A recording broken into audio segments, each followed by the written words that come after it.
Irmãos, vamos para o nosso treinamento. O assunto de hoje, como eu coloquei lá no grupo da igreja, ele é muito interessante, porque hoje nós vamos estar estudando a respeito dos olhos que veem detalhes. Esse é o tema de hoje. Olhos que veem os detalhes. E ele é voltado, né, para todos nós. E não somente para os grupos familiares. Esses estudos que a gente tem dado a vocês, isso serve para a vida de vocês. Para você que recebe a igreja na sua casa, de repente, para uma reunião de oração, um culto evangelístico, para um grupo familiar. É muito importante que os seus olhos estejam atentos aos detalhes.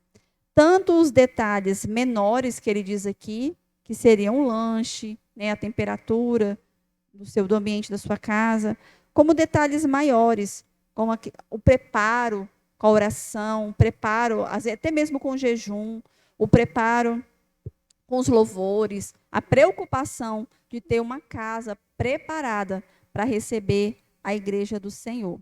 E aí ele dá um exemplo interessante aqui, que às vezes a gente não dá muita importância a detalhes, né? Ele fala, olha só, ele diz que um professor compartilhou um sábio conselho para um grupo de pregadores.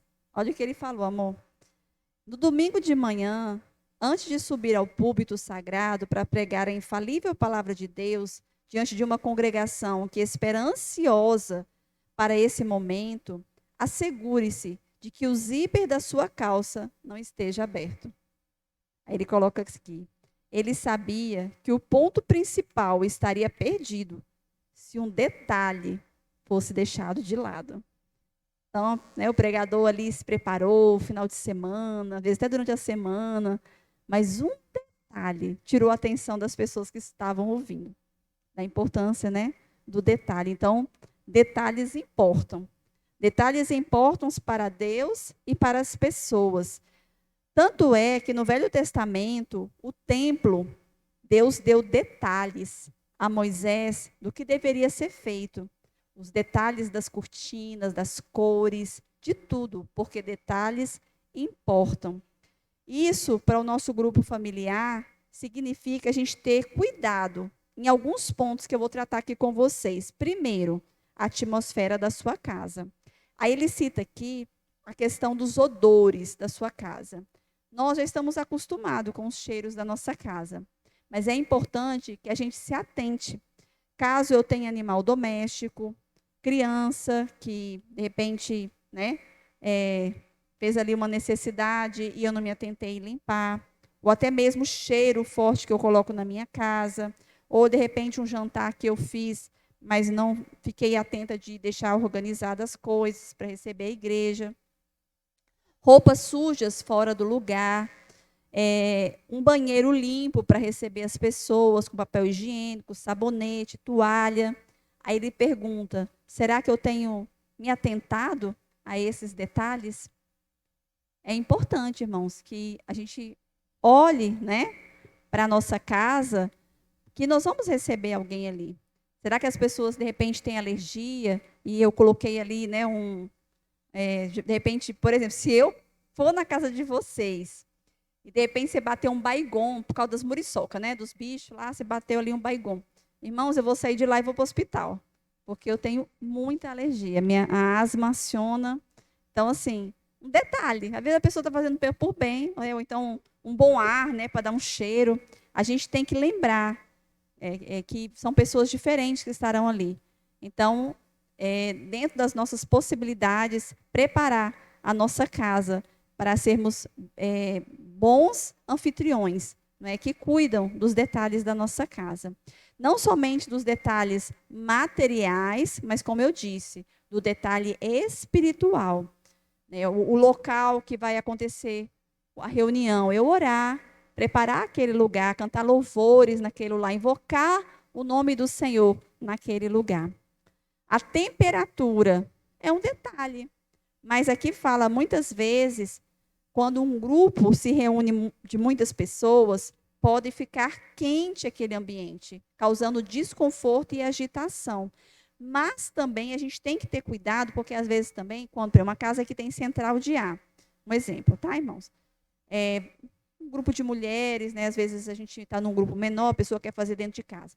Às vezes a gente coloca a central muito gelada, e isso vai gerar incômodo. Então tem que ter sempre o equilíbrio. Ou então a gente coloca ventilador barulhento, que o grupo não consegue nem ouvir a voz do outro, por causa do barulho do ventilador. São detalhes que a gente tem que pedir a Deus discernimento. Senhor, como é que está o ambiente para eu receber a igreja do Senhor? Aí ele cita até alguns exemplos aqui com relação a razões que muitas vezes as pessoas até deixam de ir na nossa casa. Ele fala assim, aquele anfitrião que está tão preocupado com a limpeza da casa que fica catando as migalhas, né? Ou então o anfitrião que na hora do quebra-gelo quer mostrar os slides das suas férias. Ou então o anfitrião que quando vai servir um cafezinho depois, não se atenta, ele fala aqui, até o café tem pelo de gato, porque às vezes a pessoa tem muito bicho, né? Aí a pessoa está acostumada, mas para quem está indo lá, pode, de repente, não gostar. Aí ele fala aqui, o anfitrião, que para cada pessoa, ele tem 10 gatos. Eu acho que o autor não gosta de gato. Ele só cita gato aqui. Né? Mas ele quer dizer assim, a gente tem que ter esse cuidado. Se eu tenho, por exemplo, na minha casa, eu tenho um cachorrão e tem a minha cachorrinha. Eu já tentei, irmãos, deixar minha cachorrinha solta. Mas não, ela vai perturbar. Eu tenho que prendê-la. Né? A gente que é o dono da casa, a gente não gosta de prender os nossos animais de estimação. A gente acha uma pena. Mas a gente tem que pensar o que é importante para a obra do Senhor. Né? O Marcelo me conta que às vezes ele vai na casa de alguém, aí o cachorrão pula em cima dele, lambe ele. E ele não gosta de cachorro, gente. Já vou logo avisando para vocês.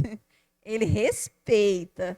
Eu amo cachorro. Vou pegar, vou fazer carinho. Marcelo, não. Então, quando a gente vai fazer a obra de Deus, a gente tem que ser sensível a outra pessoa. Não é que aquela outra pessoa é cruel. É porque, de repente, tem uma alergia, de repente, tem uma história ruim com o animal. Então, a gente tem que ter essa sensibilidade em relação ao outro. Ele fala também aqui de um detalhe, disposição das cadeiras. Ele fala que é importante que as cadeiras estejam em círculo. Por quê? Para que a gente possa ver uns aos outros. E ele diz mais, quando a casa for muito grande, o espaço for muito grande, não é para colocar as cadeiras longe umas das outras. Ao contrário, quanto mais perto, melhor. Para que a gente possa ouvir o outro e também ter, como se fosse mais facilidade de abrir o coração. Porque quando a gente está angustiado, a gente não quer falar alto, a gente quer falar baixo, né? Então, eu estou contando ali uma dor, já está tão difícil eu falar, e aí o outro não me ouve. Porque está a cadeira lá, né? Então, quanto mais próximo puder estar um do outro, melhor. Aí ele fala aqui também em relação a onde o líder deve sentar.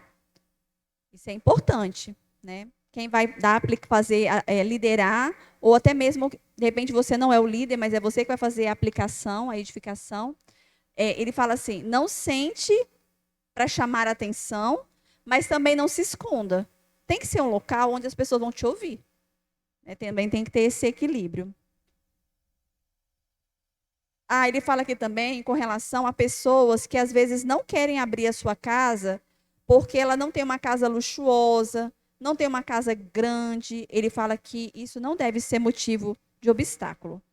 Ele falou que muito pelo contrário, às vezes uma casa simples, pequena, com uma sala pequena, é o suficiente para receber ali 8, 10 pessoas e ali o nome de Deus ser proclamado.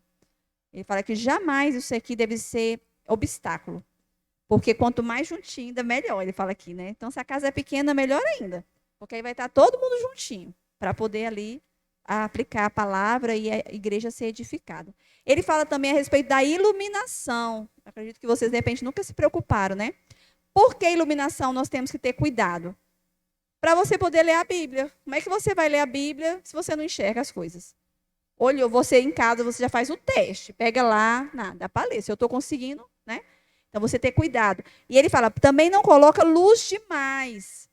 Porque, às vezes, fica muito claro. E aí ele fala que quando está muito claro, pode também incomodar algumas pessoas sensíveis. Então, tem que ter esse equilíbrio.